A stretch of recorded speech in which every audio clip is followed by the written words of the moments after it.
Brace the rudders! Raise the sails! Raise the sails! Captain, an unidentified ship is approaching. Over. Roger.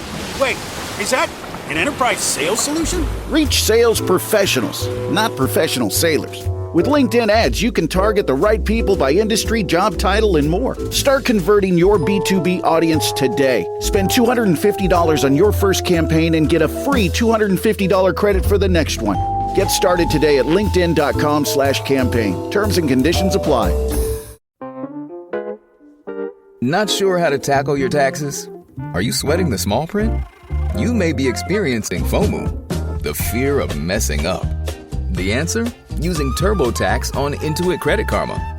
They help you get your biggest refund, and then we help you do more with it, with a personalized plan designed to help you hit your money goals.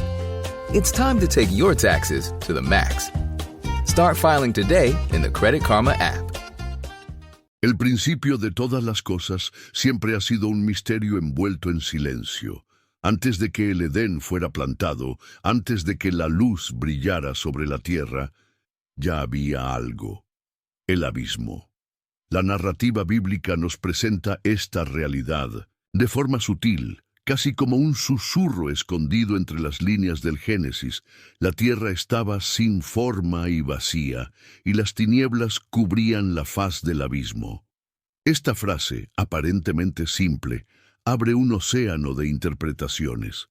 El abismo estaba allí, presente, misterioso, silencioso, antes de cualquier jardín, antes de cualquier hombre. No fue creado junto con Adán, no nació en el mismo momento en que el Creador moldeó el polvo de la tierra. Ya existía, como un enigma profundo que el propio Dios quiso mencionar. Este detalle, a menudo ignorado, es la clave para entender que había algo anterior, un secreto guardado en las profundidades que permanece intacto hasta hoy. El impacto de esta revelación es inmediato. Si el abismo ya existía antes del hombre, significa que hay una historia no contada, un capítulo oculto en el tejido de la creación. El Espíritu de Dios flotaba sobre esas aguas oscuras, como un guardián ante un secreto inquebrantable. No era solo un detalle poético. La presencia directa del Espíritu indica que el abismo contenía algo peligroso o sagrado, algo demasiado grande para dejarlo libre. ¿Qué podía haber en las profundidades que requiriera la vigilancia divina? Esta pregunta resuena hasta hoy, atravesando siglos de interpretación teológica y curiosidad humana. El abismo, en su esencia, es un símbolo de misterio, pero también de algo que fue sellado, no destruido, no eliminado, sino contenido bajo la mirada atenta del Creador. Y si la tierra ya albergaba secretos antes de que la humanidad respirara por primera vez, ¿qué papel juega ese secreto en la historia cósmica? La idea de que el Edén fue el primer escenario de la existencia humana es central en la mayoría de las lecturas tradicionales de la Biblia. Sin embargo, al observar con atención las escrituras y las tradiciones antiguas, encontramos ecos de algo más antiguo, de una creación olvidada. El abismo no aparece como un accidente, sino como la sombra de una historia anterior. Muchos estudiosos e intérpretes a lo largo de los siglos han sugerido que tal vez hubo una creación antes de Adán, una era desconocida que terminó en ruinas y silencio. No es solo especulación vacía, sino preguntas que surgen naturalmente cuando notamos que el texto bíblico deja pistas, como un rastro puesto a propósito. El abismo podría ser la cicatriz de esa primera creación, un testimonio de algo que existió, pero que no fue preservado en detalle para nosotros. Algunos textos antiguos, como tradiciones judías y fragmentos apócrifos, hablan de mundos anteriores, eras destruidas por el poder de Dios o de seres espirituales que caminaron por la tierra antes del hombre. Es como si hubiera una memoria borrada, pero no del todo. El eco de ese pasado resuena en leyendas de pueblos antiguos que narran sobre divinidades caídas, civilizaciones hundidas bajo las aguas, o reyes que desafiaron al Creador y fueron arrojados al olvido. El libro de Job, por ejemplo, menciona monstruos como el Leviatán, como si fueran recuerdos de criaturas de eras pasadas. El propio Génesis habla de las aguas como algo preexistente, no creado en ese momento, sino ya presente, esperando un orden. Estas pistas sugieren la posibilidad de que algo grandioso y misterioso existió antes de Adán, algo que se rompió de forma irreversible. Este concepto es tan inquietante como fascinante. Si realmente hubo una creación anterior, entonces el hombre no fue el primer habitante de la tierra, sino el sucesor de una era marcada por el caos y la rebelión. Esto explicaría por qué el abismo ya estaba allí, por qué las aguas estaban cubiertas de tinieblas y por qué el Espíritu de Dios tuvo que flotar sobre ellas. Es como si la creación que conocemos hubiera comenzado sobre los escombros de un mundo olvidado, como una nueva construcción levantada sobre ruinas enterradas. Esta posibilidad nos hace mirar la historia de la humanidad con otros ojos, no como el inicio absoluto, sino como un reinicio, un acto de misericordia divina que ocultó los errores de un tiempo anterior. La propia tradición cristiana, en algunos de sus ramas más antiguas, sugiere esta visión de capas de creación.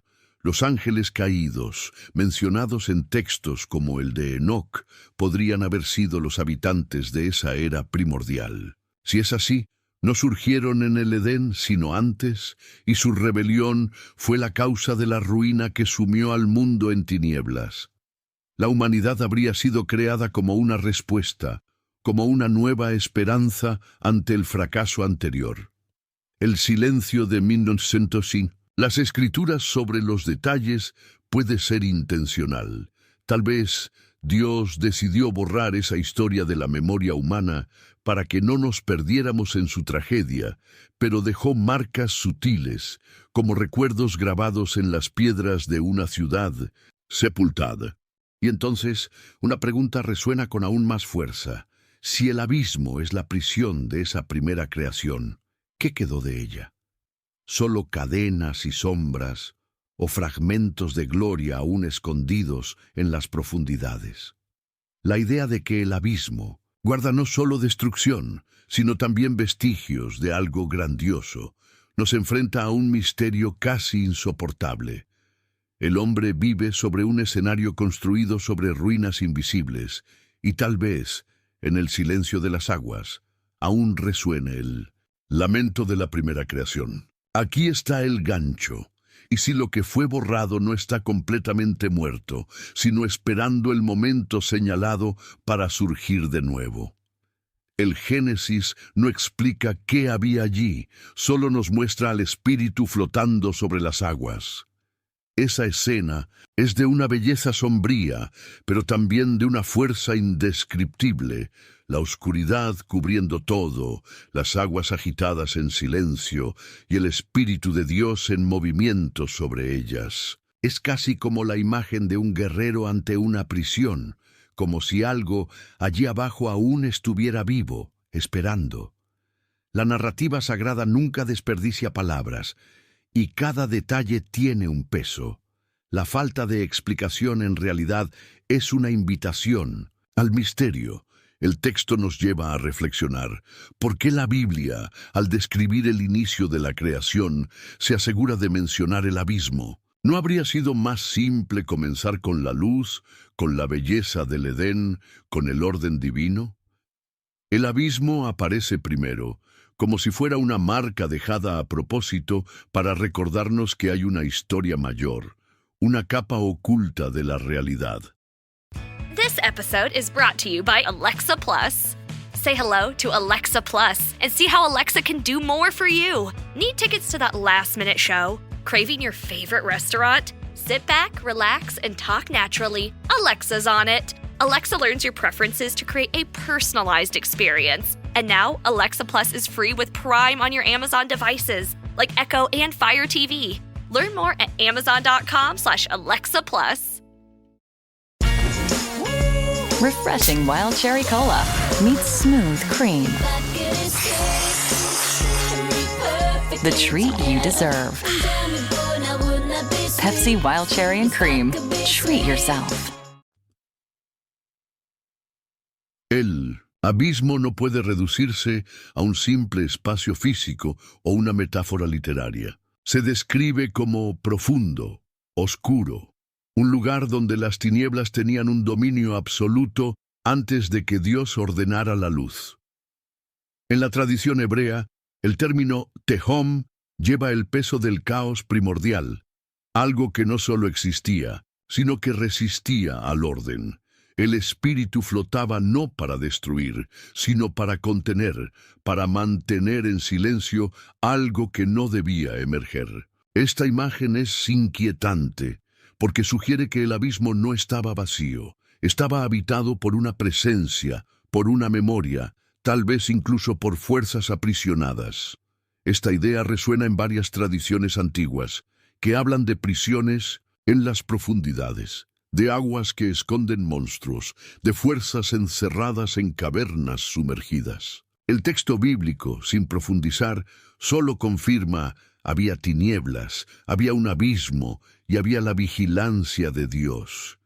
Y aquí surge la pregunta inevitable, la que nos hace contener el aliento y seguir buscando respuestas. ¿Qué había en el abismo que requirió la presencia directa del Espíritu de Dios? Esta es la primera gran clave que abre nuestro viaje. No es solo una metáfora lejana, sino un detalle intencional que desafía nuestra comprensión del principio. Si el abismo ya existía, entonces tal vez la creación de Adán no fue la primera, sino la continuación de una historia interrumpida. Tal vez el abismo sea la prisión de lo que quedó de una era olvidada, la cicatriz cósmica de una batalla anterior a la humanidad. El silencio de la Escritura ante esta cuestión no es una ausencia, sino una invitación. El Creador nos dio un atisbo para despertar la curiosidad, pero dejó el resto velado, como diciendo: hay más, pero aún no es el momento de saber. El silencio de las escrituras canónicas nunca fue total. Entre líneas, metáforas y breves menciones, hay fragmentos que parecen indicar que el abismo y sus misterios nunca fueron olvidados. El libro del Génesis habla de las aguas profundas, pero otros textos, rechazados del canon o preservados en tradiciones antiguas, amplían la narrativa, como si fueran ecos de una verdad que el tiempo intentó ocultar. El libro de Enoc, por ejemplo, describe prisiones oscuras, abismos de tinieblas, donde ángeles rebeldes fueron encerrados. El sonido de esas palabras atravesó generaciones, despertando temor y curiosidad. ¿Estarán estas descripciones ligadas al mismo abismo sobre el cual flotaba el espíritu? ¿O serán solo metáforas creadas para explicar el mal? ¿Y si estos registros no fueran solo símbolos? Las civilizaciones antiguas también llevaron en sus mitologías recuerdos de algo similar. Los babilonios hablaban de Tiamat, el caos de las aguas, vencido por los dioses y encerrado en un lugar oculto. Los griegos mencionaban el Tártaro, la prisión de los titanes, sombría y profunda. Estos ecos culturales, aunque distantes entre sí, parecen apuntar a una misma intuición. Algo fue encerrado bajo la tierra o las aguas. Teaser. ¿Será posible que diferentes pueblos hayan presenciado cada uno a su manera vestigios de una realidad perdida que precede a nuestra creación? Dentro de la propia Biblia hay atisbos más audaces de lo que parecen a primera vista. El profeta Isaías habla de prisioneros en mazmorras que esperan el día del juicio. Judas menciona ángeles guardados en cadenas eternas, en tinieblas, hasta el juicio del gran día. El Apocalipsis habla de un pozo sin fondo, de donde salen criaturas indescriptibles cuando se entrega la llave. Estas palabras no son solo adornos literarios, son atisbos consistentes de una verdad que se repite, siempre apuntando al mismo lugar oculto, como una herida abierta desde los orígenes. Y si el abismo no fuera solo una prisión, sino también un archivo, un depósito vivo de lo que quedó, de la primera creación, estos textos antiguos, leídos juntos, construyen un mosaico inquietante. Es como si cada autor hubiera recibido un fragmento de una revelación mayor, pero nunca entregada por completo. El libro de Enoc describe ángeles aprisionados bajo montañas, esperando juicio. El Apocalipsis refuerza el sello de Dios sobre los abismos. Los salmos hablan del mar rugiendo contra el Creador. El mar, las aguas profundas, la oscuridad subterránea. Todos estos elementos se repiten, conectando símbolos que atraviesan siglos y culturas. No es coincidencia, es un vestigio que sobrevivió incluso bajo el velo del silencio. Si este viaje al misterio del abismo te ha dejado con más preguntas que respuestas, no olvides dejar tu like y suscribirte al canal, porque en el próximo, en vídeo, vamos a explorar aún más profundo qué secretos guarda el abismo que el Creador decidió sellar. ¿Y qué significa esto para la humanidad que vive sobre estas ruinas invisibles? Sin embargo, aún queda el mayor misterio. ¿Por qué Dios sellaría estos registros de forma fragmentada, dispersándolos entre libros aceptados y rechazados, entre culturas hebreas y paganas? Tal vez porque ciertas verdades no podían revelarse en su totalidad, para no destruir la esperanza de la humanidad. O tal vez porque solo al final, cuando los sellos sean rotos, el panorama completo será visible. Hasta entonces, todo lo que tenemos son fragmentos, ecos y atisbos. Pero cuando este silencio se rompa, ¿será solo revelación o también juicio? El silencio del mar, un silencio que pesa como si estuviera tejido por el propio tiempo. Imagina por un instante las aguas infinitas extendidas ante los ojos de Juan, el apóstol del Apocalipsis. No escucha viento, no hay olas, no hay canto de aves, solo la respiración contenida de la creación. Y el texto sagrado lo confirma. Y cuando abrió el séptimo sello, hubo silencio en el cielo por casi media hora.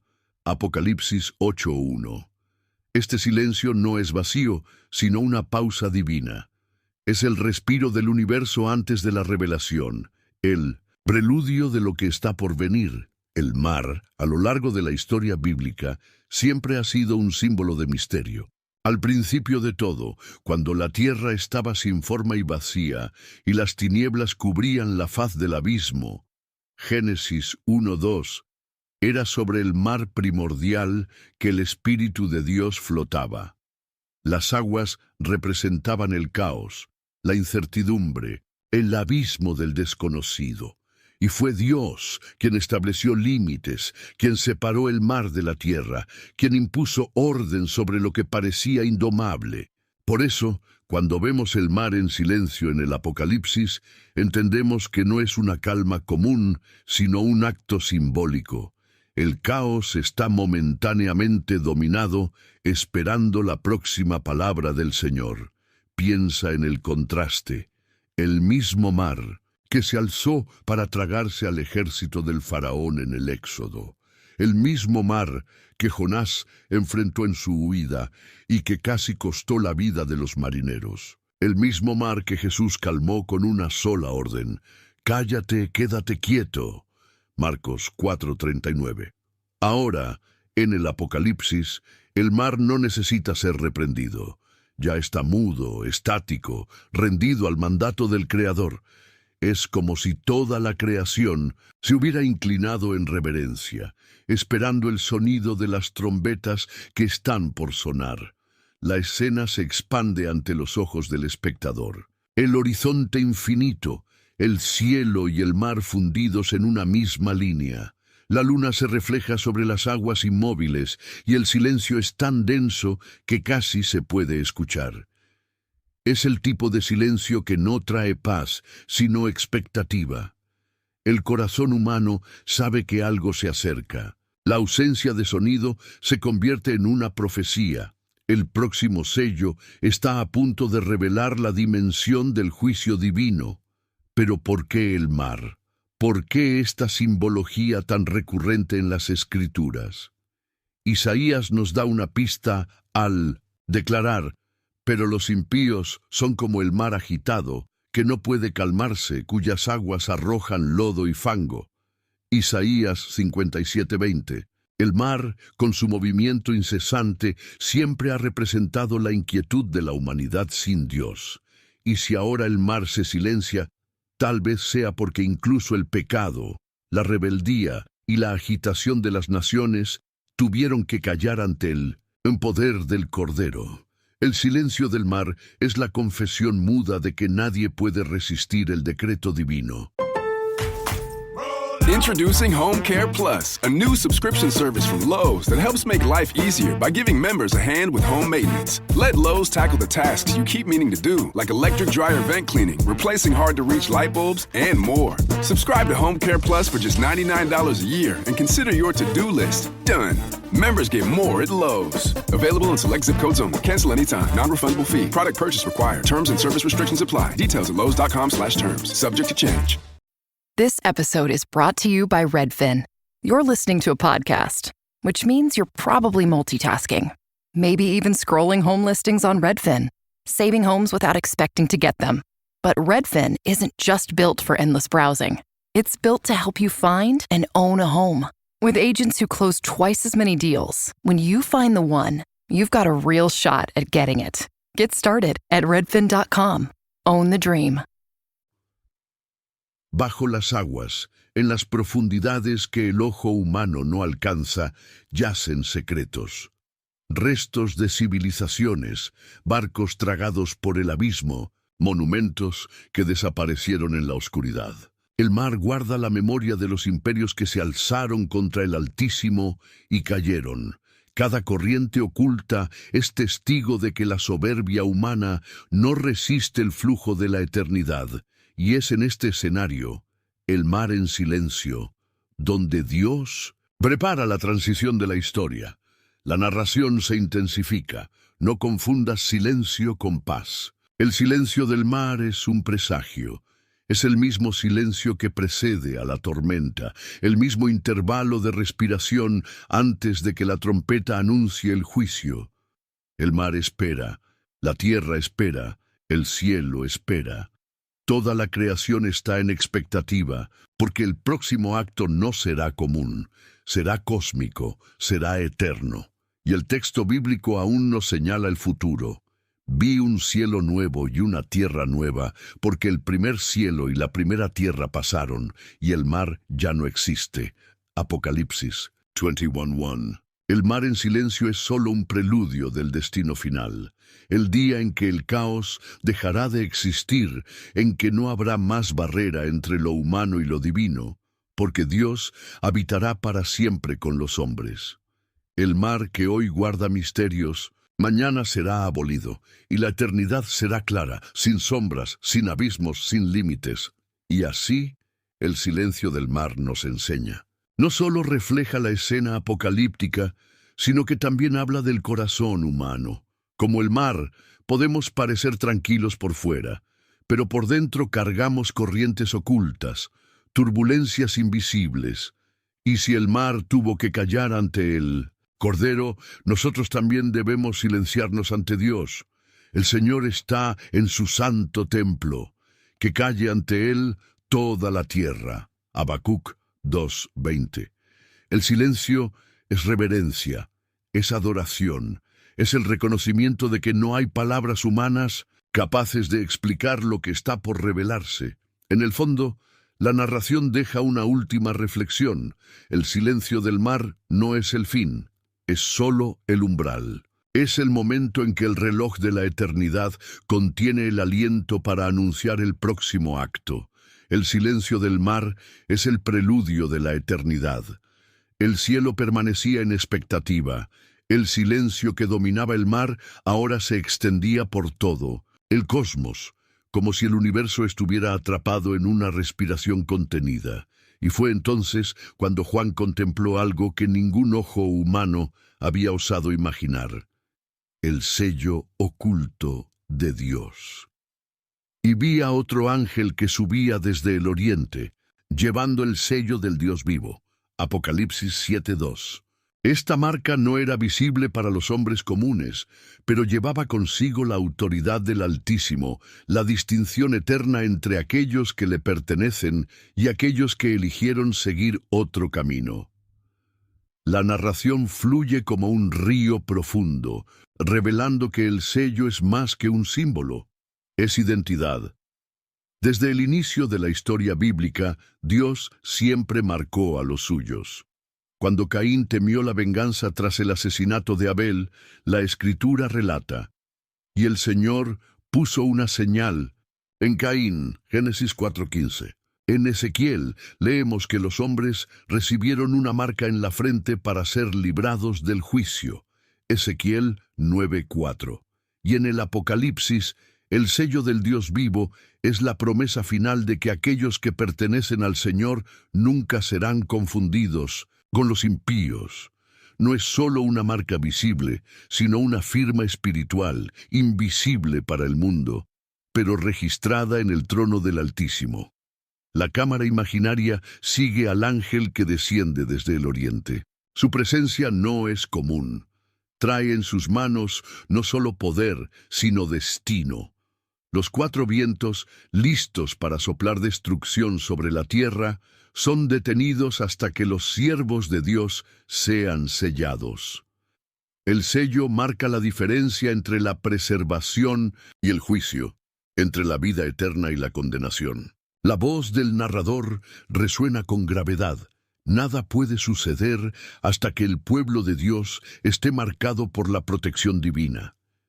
Si este viaje por el silencio del mar y el sello de Dios te ha hecho reflexionar, no olvides dejar tu like y suscribirte al canal, porque en el próximo video vamos a explorar aún más qué significa llevar el sello de Dios en un mundo al borde del juicio, y cómo este misterio conecta el pasado, el presente y la eternidad. El sello no es solo un acto del Apocalipsis, sino un reflejo de toda la mensaje bíblica.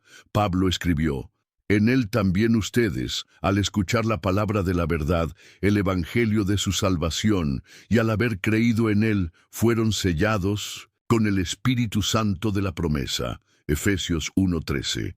El Espíritu es el sello que asegura nuestra herencia. El sello oculto de Dios en el Apocalipsis es el clímax de esa realidad, un reconocimiento eterno de que le pertenecemos. La escena se intensifica. El ángel se acerca a la tierra, y su presencia detiene los vientos, frena las fuerzas de la destrucción, hasta que la obra de sellar esté completa.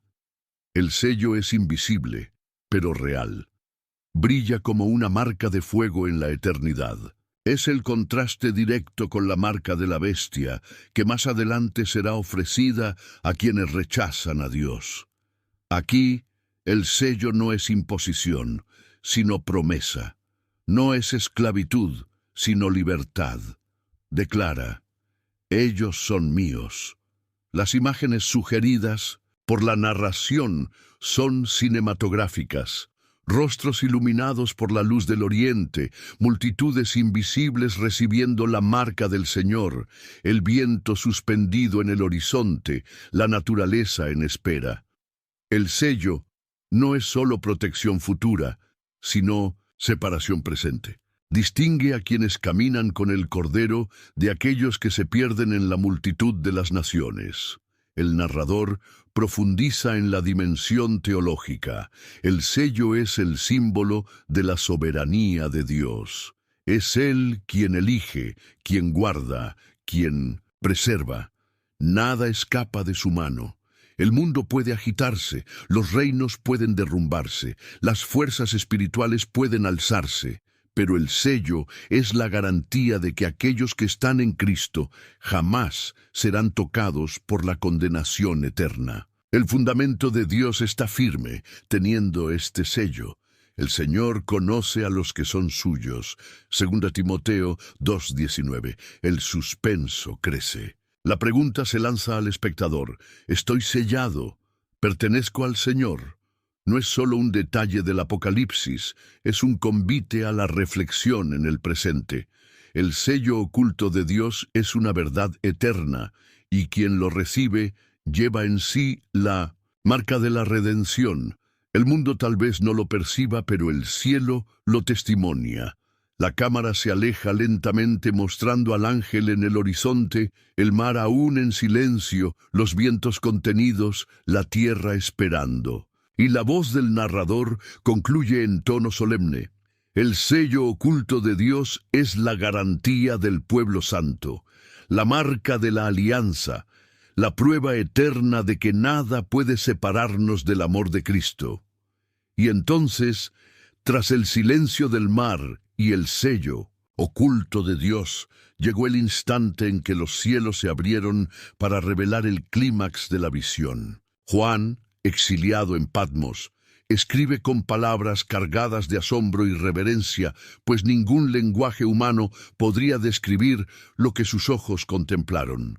Era la gran revelación, el momento en que el velo que separaba lo visible de lo invisible se rasgaba, y ante él surgía el escenario del juicio cósmico. Y vi un gran trono blanco, y al que estaba sentado en él, de cuya presencia huyeron la tierra y el cielo, y no se encontró lugar para ellos. Apocalipsis 20:11. La escena es grandiosa y cinematográfica. La tierra y los cielos se deshacen como ruinas cósmicas ante la santidad absoluta del Señor. Los astros se apagan, las columnas de la creación tiemblan, y la visión se llena de imágenes que superan la imaginación humana. Es el día en Minjanus que el tiempo encuentra su fin, el momento en que todo lo oculto será revelado. No hay más secretos, no hay más sombras. Los libros se abren ante el trono, y cada vida es traída a la memoria de la eternidad. Your favorite local grocery stores like Kroger, Ralph's, Fred Meyer, and more are now delivering on Uber Eats. Get 40% off your order of fresh, quality ingredients. Whether you just got home to an empty fridge or suddenly got a craving to whip up something new, you can get everything you need delivered in as little as 25 minutes. Get 40% off your order with code Kroger2026. Plus, members get $0 delivery fees. Order now on Uber Eats. Orders of $30 or more save up to $25 and 4/30/26 see app for details. Don't chew on that, Max. Cooper loves that chew, too. Oh, now he's into Cooper's food. Wow, he is loving it. What do you feed Cooper? Blue Buffalo Life Protection Formula. He never leaves a crumb. I love it because it's made with high-quality protein, nutrient-rich fruits and veggies, and wholesome whole grains. Looks like we're switching to Blue. Blue Buffalo foods are made with the superior ingredients your dog needs to thrive. Can your dog food say that? Visit feedbluefood.com to learn more. La narración gana fuerza, describiendo que esta revelación no es solo un espectáculo visual, sino el cumplimiento de las promesas y advertencias hechas desde los profetas. Daniel ya había vislumbrado algo similar. Seguí mirando hasta que fueron puestos tronos, y un anciano de días se sentó. Su vestido era blanco como la nieve, y el cabello de su cabeza como lana pura. Su trono era de fuego, y sus ruedas de fuego ardiente. Daniel 7:9. Lo que Juan ve en el Apocalipsis es la confirmación de lo que Daniel anticipó siglos antes. Es la visión final del Dios eterno reinando sobre todo. Los elementos de la revelación se describen con intensidad. El mar entrega a sus muertos. La tierra devuelve a los suyos, y hasta el Hades se vacía ante la voz del Eterno. Nadie escapa, nadie puede esconderse. El juicio es universal. Las ruinas cósmicas se convierten en el escenario de un tribunal, y toda criatura comparece ante el Creador. Las palabras resuenan con solemne verdad. Y vi a los muertos, grandes y pequeños, que estaban delante de Dios. Y se abrieron los libros, y se abrió otro libro, que es el de la vida. Y los muertos fueron juzgados por las cosas que estaban escritas en los libros, según sus obras. Apocalipsis 20:12. La cámara imaginaria recorre las imágenes con reverencia. Restos espirituales, flotando en el espacio, estrellas cayendo como antorchas, ciudades disolviéndose en polvo, civilizaciones enteras reveladas en su fragilidad ante la eternidad. No es solo un espectáculo cósmico, sino la revelación de lo que siempre fue verdadero. Todo lo humano pasa, pero el trono de Dios permanece para siempre, y en medio de la revelación surge el Cordero. Él, que fue muerto, pero resucitó. Él, que abrió los sellos, que venció a la muerte. Es ante Él que la visión alcanza su clímax. El mismo Cristo, que caminó sobre las aguas, que lloró en Jerusalén, que murió en el Gólgota, ahora es revelado como el Señor de señores y Rey de reyes. Su nombre brilla como fuego en medio de las ruinas cósmicas, y toda rodilla se dobla, toda lengua confiesa que Él es el Señor. Si este viaje por el sello oculto de Dios y la gran revelación del trono blanco te ha impactado, no olvides dejar tu like y suscribirte al canal, porque en el próximo video vamos a explorar aún más qué significa estar ante el trono de Dios y cómo esta visión final conecta nuestro presente con la eternidad que está por venir. No hay más tiempo para excusas, no hay lugar para engaños. Es el día en que la verdad eterna se impone con toda su gloria. Las obras ocultas salen a la luz, los corazones son revelados, y el libro de la vida se abre ante la creación. Es el ápice de la historia, el encuentro entre la justicia y la misericordia, entre el juicio y la redención. La gran revelación se describe como la caída definitiva de toda ilusión. El mundo que conocemos, con sus glorias pasajeras, sus imperios y conquistas, se reduce a polvo ante la luz del trono eterno. Lo que queda es solo la verdad que nunca pudo ser sacudida.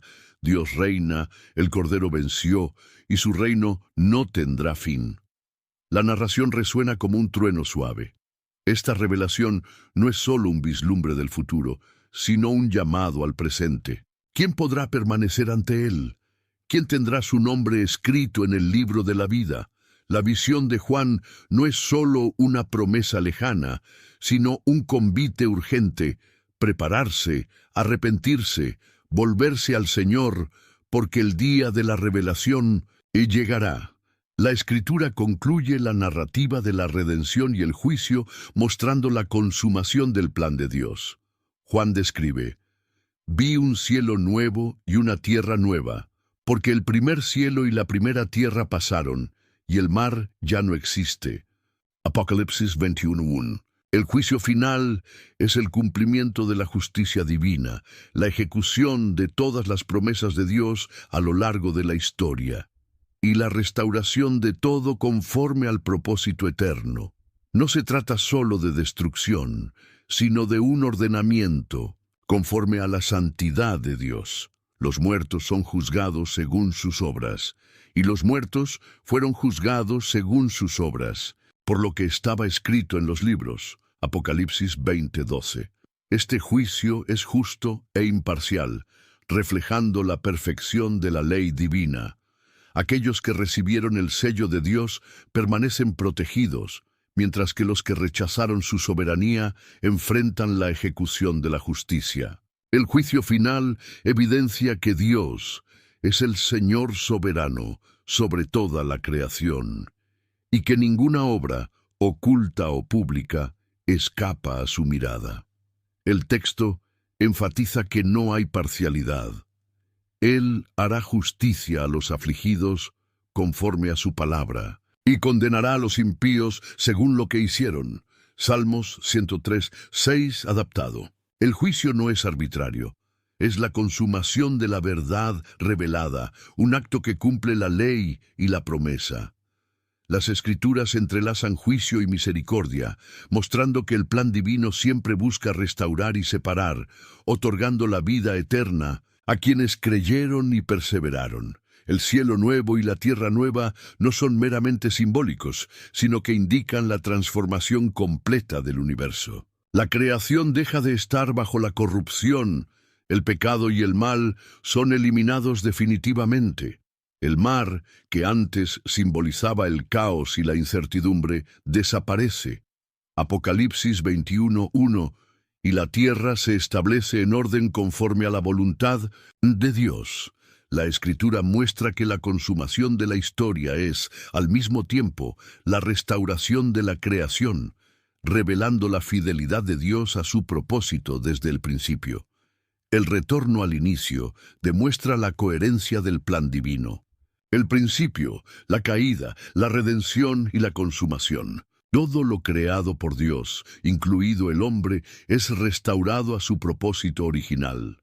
Aquellos que permanecieron fieles reciben acceso al árbol de la vida y entran en la ciudad santa por sus puertas. Apocalipsis 22:14. Este cierre del ciclo histórico evidencia que la justicia de Dios no es solo correctiva, sino también restauradora, cumpliendo el propósito eterno de gloria y santidad. El juicio final también revela la distinción entre justicia y gracia. La gracia fue ofrecida durante la historia humana a través de la obra de Cristo, mientras que la justicia se manifiesta en la consumación final. Quienes aceptaron la redención están protegidos. Quienes la rechazaron enfrentan el juicio. Así, la narrativa bíblica presenta el plan de Dios de manera completa e inequívoca. Redención, juicio y restauración son aspectos interdependientes de su soberanía divina. El capítulo concluye reforzando que el fin de la historia es la consumación de la voluntad de Dios. El principio y el fin se encuentran, y la creación vive plenamente bajo el orden y la santidad del Señor. El juicio final no es solo un evento futuro, sino la manifestación de la autoridad, la justicia y la fidelidad de Dios sobre toda la historia, trayendo una restauración completa a quienes le pertenecen y cumpliendo la promesa de vida eterna para los fieles.